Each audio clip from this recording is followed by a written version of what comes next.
So it's all to play for still. I think so. Do you want to bet against us?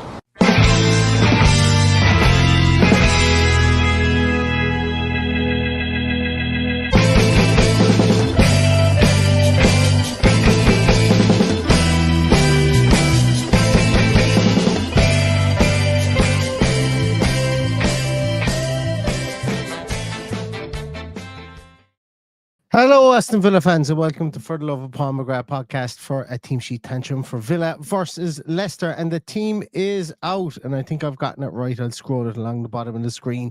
Martinez, Cash, Konza, Mings, Digne, Tielemans, Kamara, Barkley, McGinn, Bailey, and Watkins. So Barkley obviously coming in there for Morgan Rogers, and not an all together too surprising addition for him coming in there. You know, we are short on wide players, so bringing in somebody with Barkley's sparkle, I suppose, allows us maybe to keep Tielemans beside Kamara, play Barkley further forward, or vice versa. Maybe put Barkley in beside Kamara, leaves us that fluidity there with McGinn playing out wide, Bailey playing out wide, Watkins up top.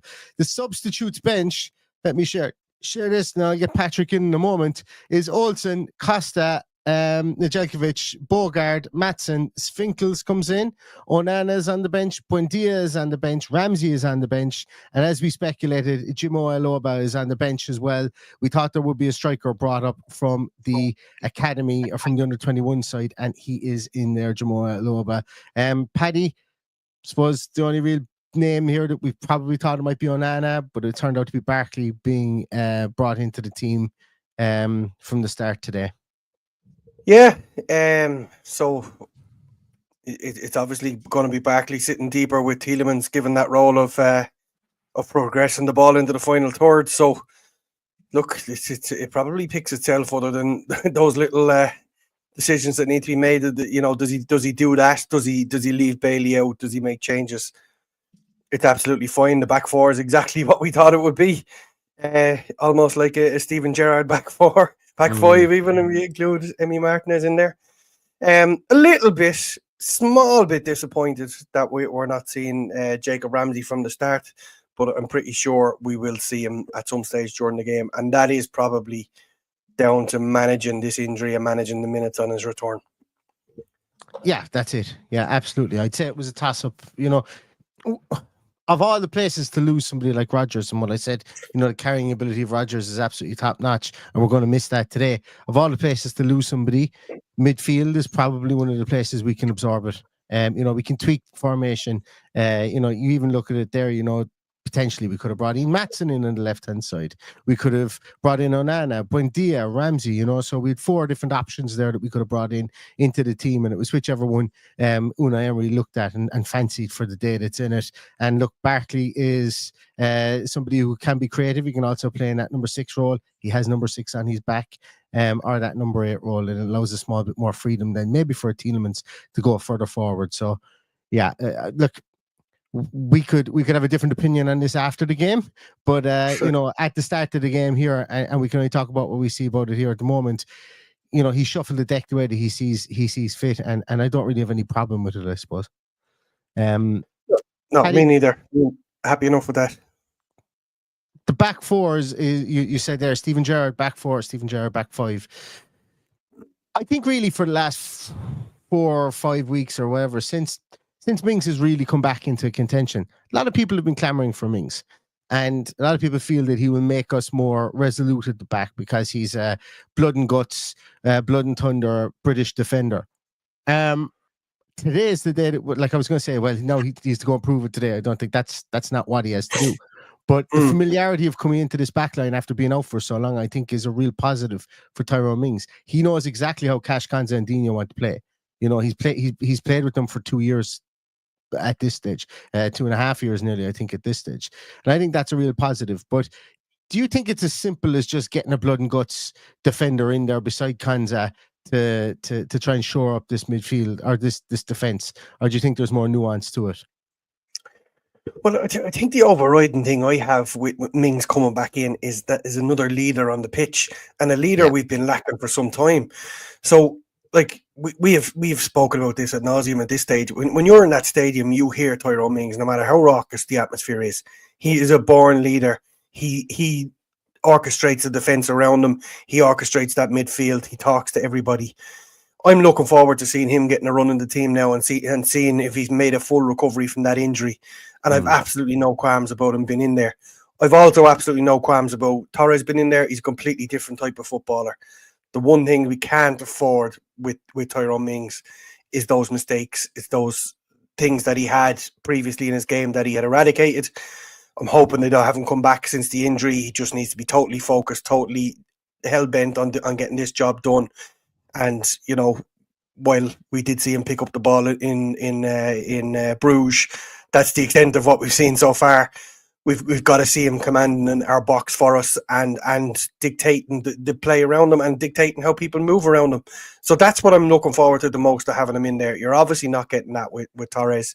You're definitely not getting it with Konza or anyone else in the back four. So that's what I want from him. That's what I'm expecting from him today. And I'm expecting a solid defensive display. And it has to be from minute one, because we cannot afford to be conceding stupid goals early on in the game. I'm going to say something just because it's one of these things that people just throw out as a very simplistic thing, but I'm going to say it anyway, because you probably will hear this. I would say you probably will read it on Twitter. Communication from the back four, you know, having two, like Mings has been so loud, and we know he's been loud. He's been a loud communicator. I don't know if Pau Torres has been a loud communicator. It doesn't strike me that Diego Carlos is a loud communicator. He just never seems to talk on the field. But Mings is always talking on the field. And the familiarity, when I go back to the familiarity of that, is that back four is going to know who's in charge. That back four is going to know who's going to be calling it. And look, has he had a rick in him? He absolutely has. But every single defender has. I think, and the reason I'm talking about this is that, you know, the organization of the back four, because of their familiarity with the goalkeeper there as well, there's less things likely to get lost in. I'm not going to say lost in translation, because the two other lads can definitely speak English to a brilliant level. So that's not what I'm talking about here. What I'm talking about is the fact that it's just the delegation of roles, the delineation of the chain of command is going to be very clear here. I don't think Martinez has been able to take on the mantle of being the commander-in-chief at the back at times this year, because you just have to see his face when things goes wrong sometimes. You know, he's like, you know, he's very emotive with regards to it. Whereas, you know, Mings picks that ball up against Bruges. You don't really, the camera pans to him. He doesn't feel sorry for himself. He's just kind of like, okay, there's a mistake being made here, and we need to be grown-ups in the room. We need to try and rectify it over the next 5-10 minutes or whatever the case is. So from that point of view, you talk about leadership, and you talk about being a leader in the field. I'm also going to say, from a communicative point of view, that back four / back five will look to him and go, you know, the big dog is back in the defense. I would imagine that's what he is. You know, he is the communicator. He is the barker out back there. And I'm not saying he's going to be the solution to all our problems, but just from that one very specific point of view, the organization and the communication, Tyrone Mings does do that really, really well. And that's something I'm looking forward to see, because I've talked about it a couple of times this year, whereby it looks like people aren't talking to each other in the back line. And with Mings in there, I would hope to see an improvement in that today. There's been a number of times where we've seen communication lacking throughout the pitch, and specifically with even a simple man-on call where people have been dispossessed by someone getting in too close behind them without awareness of them being there. And that doesn't happen with Tyrone Mings on the pitch, because you hear him no matter where you are on the pitch. He's always within 50 metres of somebody to give that shout. So I'll be interested to see now if we're dispossessed like that, if Tielemans or Barkley or anyone is dispossessed like that. I think there'll be a heightened awareness of what's around you, and it will make a huge difference. I think so as well. I have the Leicester. Let me just bring up the Leicester team here. Oops, go back there and see if we can find the Leicester team. So there we are. We've got the young Polish man in goals. Well, young, he's 24, 25, I think.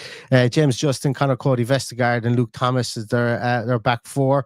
Winks and Sumare, El Kunis, Mavididi, and Jordan Ayew, of course. gets the start against us. Why didn't we bring his name up last night in the preview? Of course, he was going to always get the start. And then, of course, geriatric Jamie Vardy up top, who just like is defying the laws of biology and physics at the moment, the way he's able to run so fast for so long at the age he is. So yeah, that team has got a lot of industry in it. The only one change that I didn't expect in this was Ayew. I thought maybe they might play Buonate inside there instead, but Ayew is playing instead of him, and we know that he likes a goal against us too as well, and he likes to be the man to spoil the party of his former club. Yeah, has been always played better against us than he did with us, is my remembrance of him as an Aston Villa player. Decent, professional, not world class by any stretch of the imagination, but obviously can hurt us and has done in the past, and will be up for it, no doubt. Their subs bench is actually a lot stronger than I expected, because Wout Faes has recovered from injury. The Leicester podcast I'd spoken to were unsure as whether that would happen. Caleb Bukola is on the bench as well. That's somebody who's been rumoured to want out of Leicester and get back to Italy if he can. So yeah, there are two players. I was wondering who they would have in there from a defensive point of view if Okoli was quote unquote being maybe held out so that to get that move, or if Wout Faes didn't make it. So yeah, it's interesting to see those two centre halves are on the bench. Because to be honest with you, both of them are better than the two centre halves they have starting. You know, and I look for reasons being that's why they're probably on the bench. Injury number one, and secondly because there is a small bit of doubt over Caleb Bukola's future, I suppose. But yeah, like that team. The one guy I want to look out for in that team as well today. You know, we had a conversation about Harry Winks. We were in no way saying that he was a world beater last night. We were just saying his longevity is something we did not see coming, I think, in the league. But the guy that I want to look out for is El Canus, their number 11, a really, really good player.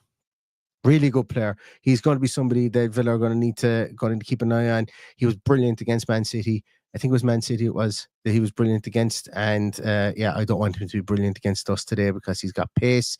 He's got great dribbling ability, and he can smash him in from far as well. He was a bit of a coup for them in some ways. They kind of got him because I think he's so young.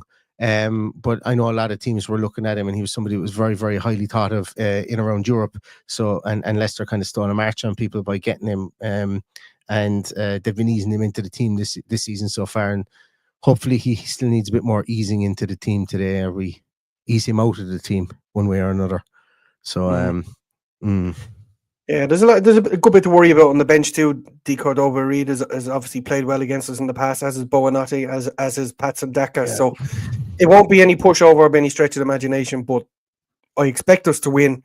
But I've said that now for a while and been disappointed. So I'm definitely not predicting that we're going to go and roll these guys over, because we know what they're capable of. And I did say last night, rather randomly, that I think they'll stay up eventually. And a lot of people did message me this morning and go, yeah, I agree with you. They haven't watched them in the last few weeks. I think that they can pull themselves out of the mire that they're in. And I fully expect them to do so. I don't know. I can't predict the bottom three currently, because I think there's a massive split in the league.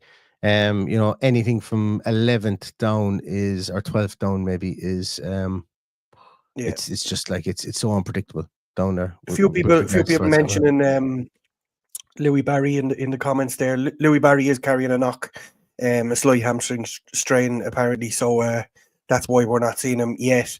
And I wouldn't expect them maybe to see him for a couple of weeks if he is going to stay around the team. Yeah. One of the interesting things, I think, Paddy, actually there, we were just talking about Jimo Aloba there previously. Like he is he's a central midfielder. You know, he's an attacking midfielder, essential attacking midfielder. And realistically, when you look at that team, there still is no substitute striker on that team. So, like, as I say, if something does happen to Watkins, it will probably be Jimo Aloba, because he has been played as a striker at times for the under 21s, but his position is central midfield. So it's interesting to see what will happen Jesus, I don't want anything to happen because we're up shit creek as it is, and from a striking point of view.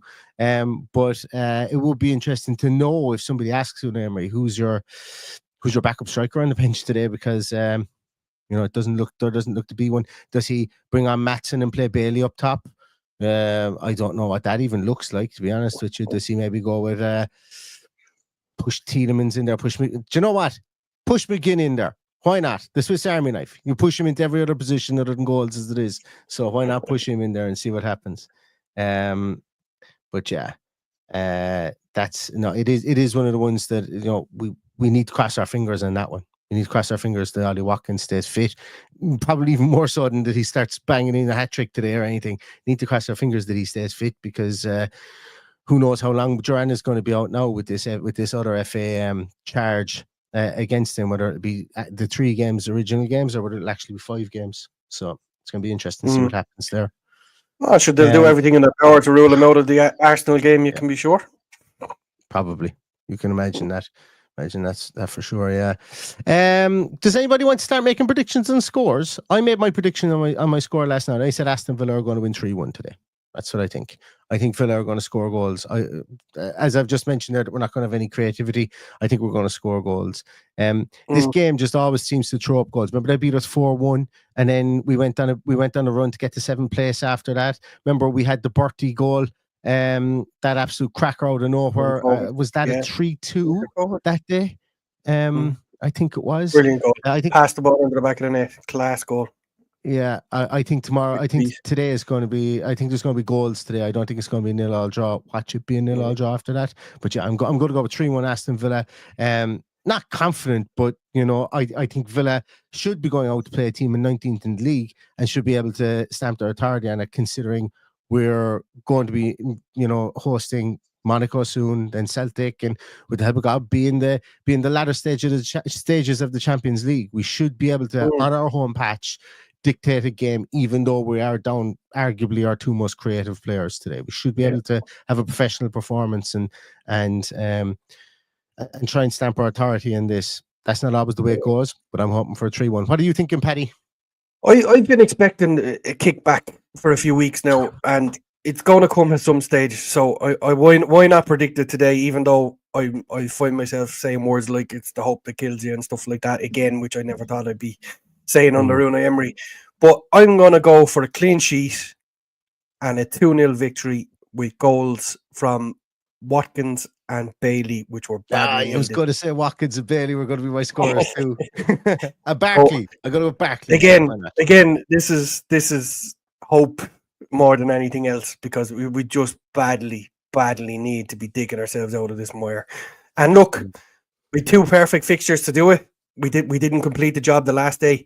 Now is the day to go and do it. So give us something to smile about, tidy up Christmas a little bit, and get the result on the board and get us 3 points. For sure. Some scores coming in there. Adam is saying 4-0 to Villa. C. Lina is going 3-1 Villa. So is Jordan Levy. John Steele is going 4-0. David Dams is going 3-2. Mr. Sensible is going 2-0 Villa. Osdrum going 3-1 as well. Carl Halpin is going for 3-1. Dev Dwyer is going for 1-0. Will do. Bear in the Garden saying 4-2. Michael Huggins going 3-0 Villa. Flange is going 2-0. Mr. Page is going for 3-2. Sewer Sound is going for 3-0. Richard Knowles 5-1. Colin Mooney 2-1 as well. Mark Wood is going for 3-0. Matthew is saying a boring game. 1-0 Watkins up the Villa, driving from Floranto to Floranto. I've just created a new place. Florida to Toronto. Jesus, that's a drive. And you're going to be coming from the heart of Florida as you go up that west coast. You're going to come into some pretty cold air, I would imagine. But safe travels anyway, Matthew, for sure. Rob Henry saying 2-0. Tyrone Blacks is saying spot on, Neil. 3-1 Villa, with JJ putting the nail in the coffin. Martin McKeever is going for 2-1. Charlie Kane is going for 2-1 as well. Dico Blanco is going for 2-0. Kurt is going for 2-1. Jay is going for 2-1 as well. Where else are we? 2-0 says Nathaniel White, also says Audrey Lynch 2-0. 5-0 says Steve B. And that's it.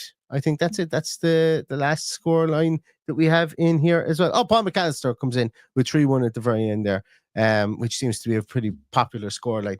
So yeah, look, listen, we will be back with a post-match podcast. I'm writing the final whistle, and hopefully we will be discussing a 3-1 Aston Villa win. But yeah, get yourself settled for this one today. It's not on terrestrial television, but if you guys will be able to find it, I would imagine somewhere. Do not put links in the chat, or we will be automatically banned, and there'll be no post-match podcast. So please do not do that. But yeah, so get yourself settled for it. Get yourself sat down. Don't worry about grab onto whatever kind of the side of your chair, because Jarrett Gillett is refereeing the game, so we'll see whatever kind of messing goes on there. But hopefully he comes down on our side as opposed to their side, and hopefully we don't even realize he's there, and we score so many goals that it doesn't influence the game anyway. But yeah, we'll be back at about 5 to 5 today to talk about the game and to give you our analysis on it afterwards, and we hope to see you then. So in the meantime, everyone, stay safe, stay healthy, and all that's left to say is up the Villa. I think Paddy was muted. I'll say up the Villa for Paddy as well. Up the Villa.